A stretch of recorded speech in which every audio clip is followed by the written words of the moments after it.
काषाय वस्त्रं करदण्डधारिणं कमण्डलूपद्मकरेण शङ्खं चक्रं गदाभूषितो भूषणाढ्यं श्रीपादराजं शरणं प्रपद्ये। नमो जन्मभूमी जिथे जन्म झाला, नमो आर्यभूमी जिथे वाढीला, नमो कर्मभूमी जिथे गुप्त झाला। नमस्कार माझा सद्गुरु दत्तात्रेयाला, अवधूत चिंतन श्री गुरुदेव दत्त। साधकांनो, अध्यात्म विश्लेषण हा विषय आपण सुरू केलाय। यातले 2 पुष्प झाले आणि आता हे अध्यात्म विश्लेषण याच्यातलं 3रं पुष्प मी तुम्हाला सांगतोय। अध्यात्म या 2 पुष्पांमध्ये आपण सुरुवातच आधी आत्म्यापासून केली, मग नंतर त्या आत्म्याचा प्रवास, मृत्यूनंतर दशक्रिया, दशक्रियानंतर नियतीच्या समोर तुमच्या होणाऱ्या सकृत दर्शनी कर्माचा हिशोब, मग त्या पद्धतीने तुमची जशी कर्म असतील त्या पद्धतीत तुम्हाला योनी मिळणं, हा सगळा उहापोह आपण मागील 2 भागात बघितला। अध्यात्मामध्ये बरंच काही सांगण्यासारखं आहे आणि अध्यात्म एका शब्दात सुद्धा संपवण्यासारखं आहे। बरंच काही सांगण्यासारखं आहे म्हणजे अध्यात्मामध्ये अनेक शब्द आहेत जे काही क्लिष्ट आहेत आणि त्या शब्दांभोवतीच आम्ही घुटमळले जातो। मुळात आम्हाला प्राप्त काय करायचं आहे हे आम्ही त्या शब्दांचे विचार करत बसताना विसरून जातो। तुम्हाला एक उदाहरण देतो। मला एका साधकाने प्रश्न विचारला होता की काका, मला अध्यात्मामध्ये प्रगती करायची आहे, तर मी काय करावं? मी त्याला असं उत्तर दिलं, जे उत्तर ऐकून प्रथमतः तुम्हाला सुद्धा आश्चर्य वाटेल किंवा हसू येईल, कारण त्यालाही आश्चर्य वाटतं। त्याचा प्रश्न काय बघा, त्यांनी प्रश्न विचारलाय, अध्यात्मामध्ये मला प्रगती करायची असेल तर काय करायला पाहिजे? मी त्याला विचारलं, म्हटलं तू या प्रश्नाचं उत्तर मी तुला देतो, पण प्रथमतः तू मला एका प्रश्नाचं उत्तर दे। तो म्हणे बोला। म्हटलं तू कधी स्वयंपाकघरामध्ये भांडी घासलीयस का? आता तुम्हाला आश्चर्य वाटलं ना? स्वाभाविक आहे, कारण त्या प्रश्नाला मी जो प्रतिप्रश्न केला आहे तो आश्चर्यकारक असाच आहे, पण त्याचा मतितार्थ समजून घेतला तर माझं म्हणणं तुम्हाला पटेल। त्यालाही आश्चर्य वाटलं। तो म्हणे, काका मी तुम्हाला काय विचारलं तुम्ही काय उत्तर देताय? म्हटलं मी तुझ्या प्रश्नाचं उत्तर बरोबर दिलं आहे, आता ते फक्त मी तुला फोड करून सांग। तो म्हणे सांगा। म्हटलं मग खरं पुन्हा एकदा विचारतो, तू घरात कधी भांडी घासलीयस का? तो म्हणे हो घासली आहे। म्हटलं मग तू अध्यात्म शिकलायस? म्हणे म्हणजे? म्हटलं ज्या वेळेस आपण भांड घासतो ते आतून जास्त घासतो का बाहेरून जास्त घासतो? कळलं तुम्हाला? आपण घरात ज्या वेळेस भांड घासतो ते आतून जास्त घासतो का बाहेरून जास्त घासतो? तर त्यांनी सांगितलं आतून. मग म्हटलं अध्यात्मामध्ये तुला आतूनच घासायला पाहिजे, आतूनच साफ व्हायला पाहिजे. तुम्ही जे स्नान करता हे देहाला करता, तुम्ही तुमच्या मनाला, तुमच्या आत्म्याला कधी स्नान घातलंय का? या ठिकाणी पुन्हा मला भगवान गोपाळ कृष्णांचं एक वाक्य आठवतं. ते म्हणतात, अहम नित्य शुद्धा. मी नेहमी शुद्ध आहे, मी नेहमी पवित्र आहे. आणि म्हणूनच काल जो मी श्लोक सांगितला, हो येता जाता उठता बसता, कारण आतून मी शुद्ध आहे, आतून मी पवित्र आहे. माझ्या मनाला कुठल्याही विकारांचा स्पर्श होता कामा नये. षडरिपूंवर विजय मिळवणं हे मनापासून पाहिजे, कृतीने नकोय.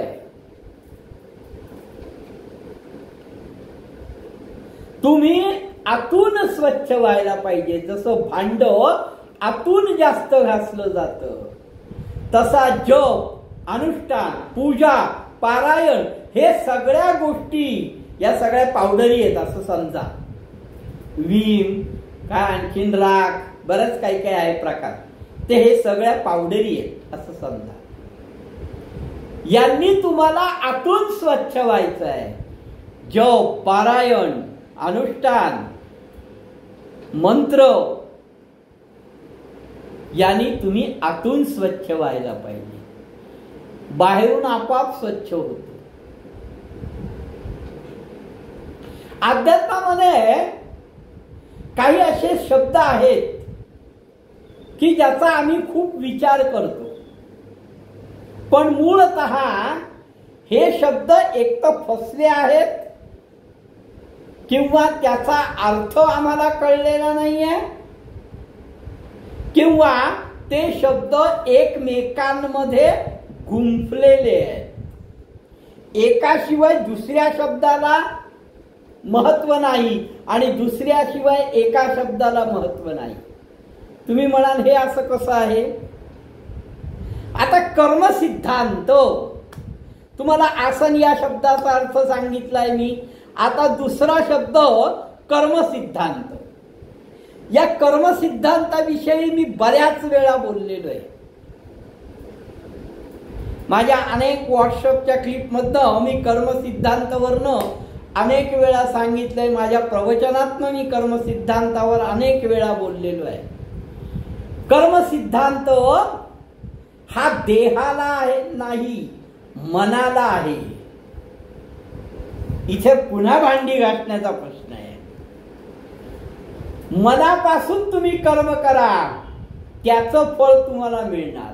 मग तुम्ही चांगलं कर्म केलं तर चांगलं फळ मिळेल, वाईट कर्म केलं तर वाईट फळ मिळेल. तुम्हाला कर्म जे केलं असेल त्या कर्माचं फळ हे तुम्हाला मिळणारच, ते चुकणार नाही. बर तिथे असाही हिशोब नाही बर का की मी 30% वाईट कर्म केली आहेत आणि 70% चांगली कर्म केली आहेत, तर त्या 70%मधनं ही 30% कर्म वजा करा आणि 40% कर्माचं फळ मला द्या, असं नाही होत. 70% तुम्ही चांगली कर्म केली तर तुम्हाला चांगलं फळ मिळेल. 30% तुम्ही दुष्कृत्य केले तर तुम्हाला 30% फळ त्याचं भोगावं लागेल.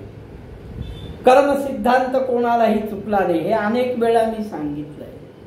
दुसरा शब्द आहे जप. काय गहन शब्द आहे हा. तुम्ही जपलं तर तुम्हाला जपलं जाईल, तुम्ही जप केला तर जपलं जाईल. आता हे तुम्हाला मी जरा थोडं भौतिकदृष्ट्या समजावून सांगतो की तुमच्याकडे आता साधारणतः 100 रुपये आहेत. हे जपले, सांभाळले तर ज्या वेळेस तुम्हाला आवश्यकता असेल त्यावेळेस हे 100 रुपये तुमच्या कामाला येतील.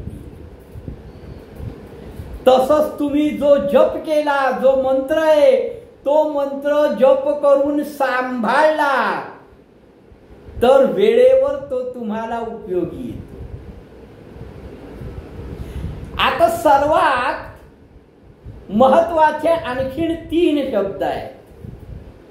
ते आम्हाला जास्त फसवतात पण आणि विचार करायला पण लावतात.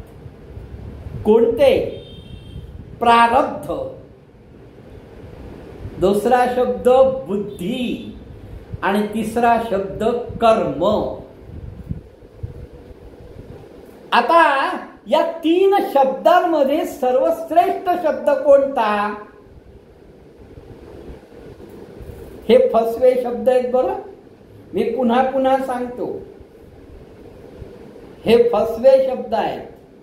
न प्रारब्ध श्रेष्ठ आहे, न बुद्धी श्रेष्ठ आहे, न कर्म श्रेष्ठ आहे.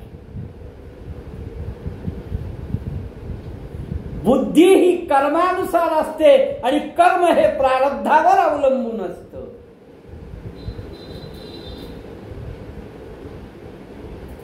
किंवा बुद्धीनुसार कर्म घडतात आणि प्रारब्धानुसार बुद्धी होते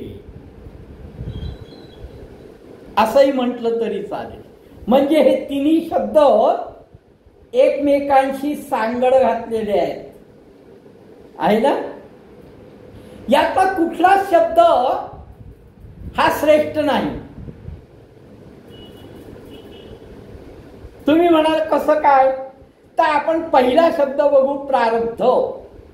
प्रारब्ध म्हणजे नशीब. आता एक विचार करा की उद्या माध्यान्ह काळी तुम्हाला भोजन मिळणार नाही इतकं तर वाईट प्रारब्ध तुमचं नक्कीच नाही, बरोबर? मग तुम्ही असं करा, मनाचा हिया करा आणि मी उद्या अन्न ग्रहणच करणार नाही असा निश्चय करा.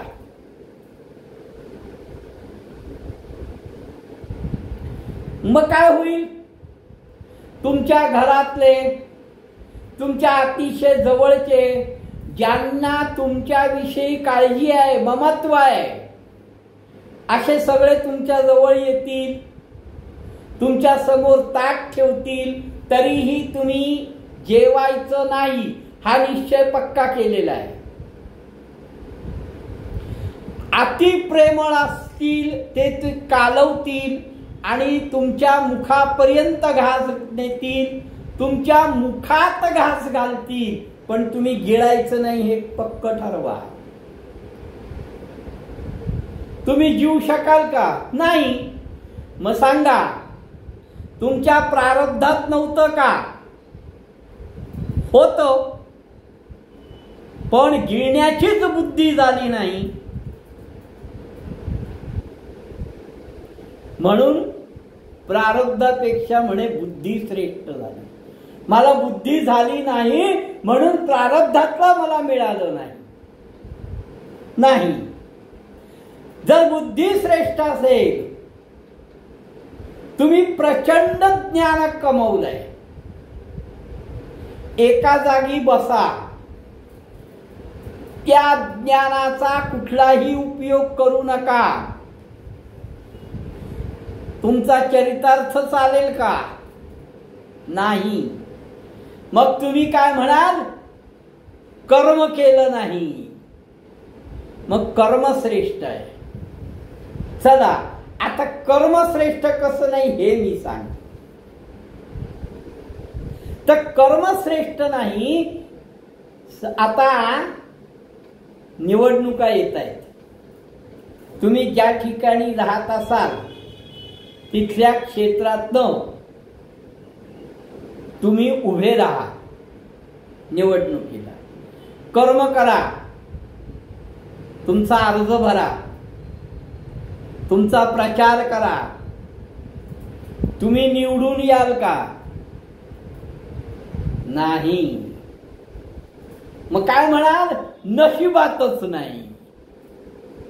म्हणजे हे तिन्ही शब्द एकमेकांशी सांगड घातलेले आहेत. यातला कुठला शब्द श्रेष्ठ आणि कुठला कनिष्ठ असं नाही. तिन्ही शब्द त्यांच्या त्यांच्या जागी श्रेष्ठ आहे. मग या शब्दांच्या वाटोळ्यात थांबू नका. तुम्ही फक्त, मी अनेक वेळा सांगितलंय, पुन्हा एकदा सांगतो, मी सांगतो तेवढं करा. आयुष्यामध्ये तुम्हाला तसूभर सुद्धा, तिळा एवढं सुद्धा दुःख प्राप्त होणार नाही. मी लिहून देतो तुम्हाला. प्रयत्न करा, नाही होणार तुम्हाला दुःख. काय करायचं त्याच्याकरता? संसार सोडा. संसार बिनसार सोडू नका. तुमची कर्तव्य सोडा, कर्तव्य सोडू नका. तुम्ही जे कर्म करताय, जी कर्तव्य करताय, तुमची पत्नी आहेत, तुमची मुलं आहेत, तुमचा मित्रपरिवार आहे, अनेक व्याप तुमचे आहेत. त्या प्रत्येकाकरता तुमचं काही ना काही कर्तव्य हे आहेच. पण ते कर्तव्य करताना ते कर्तव्य देहानी करा, मनानी त्याच्यामध्ये गुरफटू नका. तुम्ही जर त्याच्यामध्ये मनानी गुरफटलात तर तुम्हाला निश्चित दुःख आहे.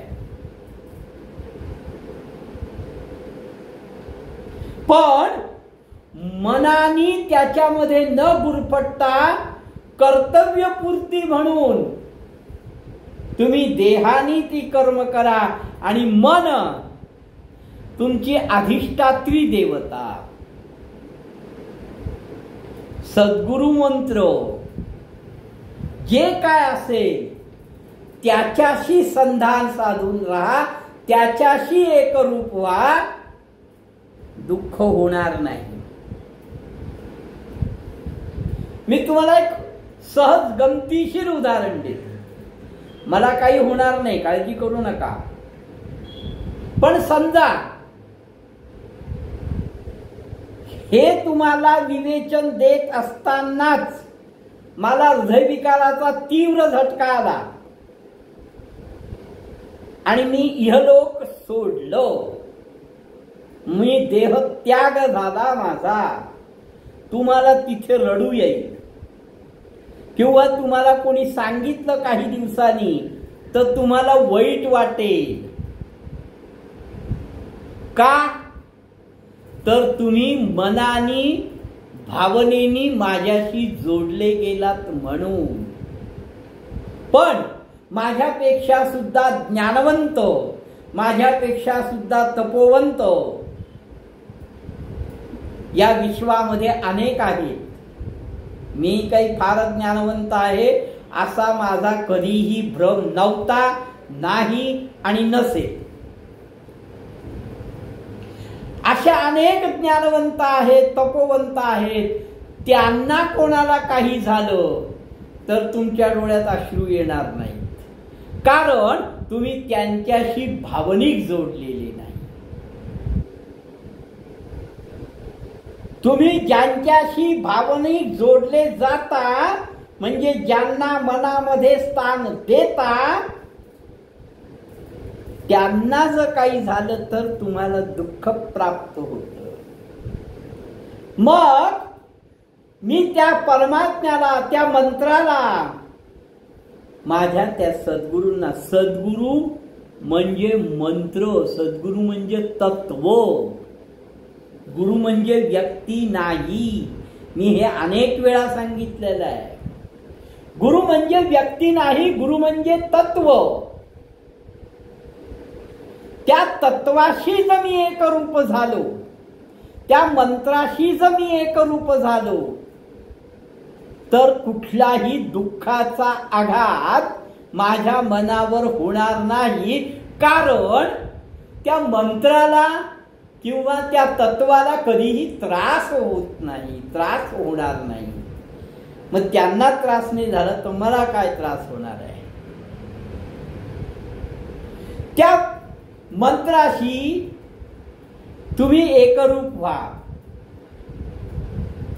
म्हणजे मी अनेक वेळा सांगतो त्या पद्धतीने देह आणि मन हे दोन्ही वेगळे करा. देहाने कर्तव्यपूर्ती करा आणि मनाने ईश्वराशी एकरूप होण्याचा प्रयत्न करा. बघा, तुम्हाला त्याची प्रचिती आहे. चमत्कार चमत्कार चमत्कार जे म्हणतात, माझ्या दृष्टीने 3 प्रकारचे चमत्कार आहेत. कुठले? मानसिक, शारीरिक आणि आत्मिक हे 3 मुख्यत्वे करून चमत्कार आहेत. मानसिक चमत्कार म्हणजे काय? तर समजा तुम्ही देवपूजा करताय. एखाद्या दिवशी सर्व गोष्टींचा विसर पडून अतिशय एकाग्रतेने तुमच्या घरच्या देवांची पूजा करा. मनातल्या मनात स्तोत्र म्हणा, मंत्र म्हणा, काय जे म्हणत असाल ते म्हणा, पण अतिशय एकाग्रतेने करा. तो दिवस तुम्हाला अत्यंत आनंददायी जातो. हा मानसिक चमत्कार आहे. शारीरिक चमत्कार, परिक्रमा करताय. रोज साधारणतः 18, 20, 15 असं चालताय. संध्याकाळी एखाद्या ठिकाणी तुम्ही जाता, प्रचंड थकलेले आहात, पण मनामध्ये उर्मी परिक्रमेचं पुढचं स्थान गाठायचं आहे. त्यामुळे तुमचा थकवा तुम्हाला जाणवत नाही. दुसरा दिवस उजडतो कधी आणि मी चालायला लागतो कधी, असं तुम्हाला होऊन जातं. हा शारीरिक चमत्कार. आता परिक्रमेपेक्षा तुमच्या घरातच शारीरिक चमत्कार सांगतो. समजा तुमच्याकडे एखादी पूजा आहे,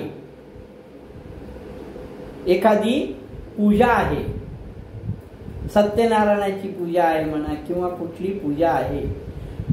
काही लोक तुमच्याकडे प्रसादाला येणार आहे.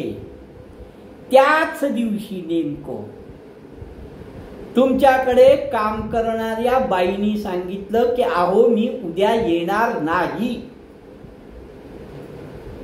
आला का? झाला का गोंधळ?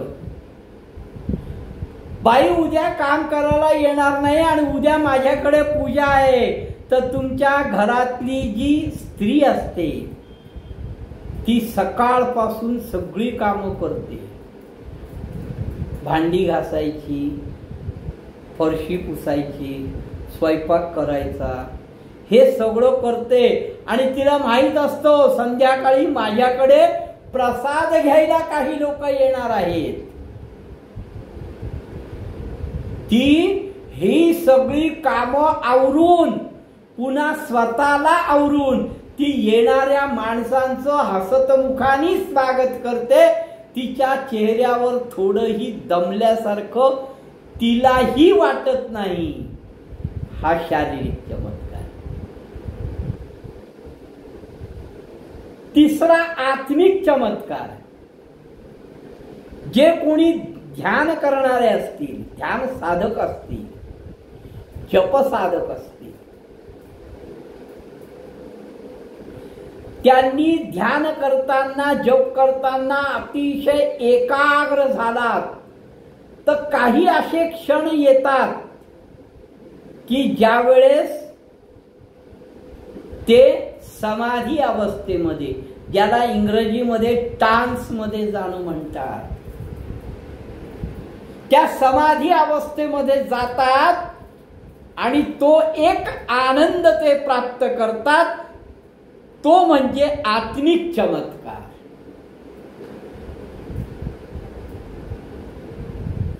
ह्या चमत्कारांकरताच अध्यात्मामध्ये आपल्याला पुढे यायचं आहे. मला माझं पहिलं अध्यात्म विश्लेषणाचं जे पहिलं विवेचन झालं, त्याला एकाने प्रश्न विचारला होता की साधना कशी करावी. तर आता साधना, तर त्या साधनेविषयी मी तुम्हाला पुढच्या विवेचनात सांगेन, कारण त्याच्यामध्ये सुद्धा 3 शब्द आहेत: साध्य, साधक आणि सिद्धांत. सिद्ध म्हणजे काय, साध्य काय करायचंय, आणि मग त्यामुळे साधना कशी करावी, या सगळ्या विवेचनावर आपण पुढच्या भागात बघणार आहोत. म्हणजे अध्यात्म विश्लेषण याचं 4थं पुष्प उद्या गुंफलं जाईल. अवधूत चिंतन श्री गुरुदेव दत्त.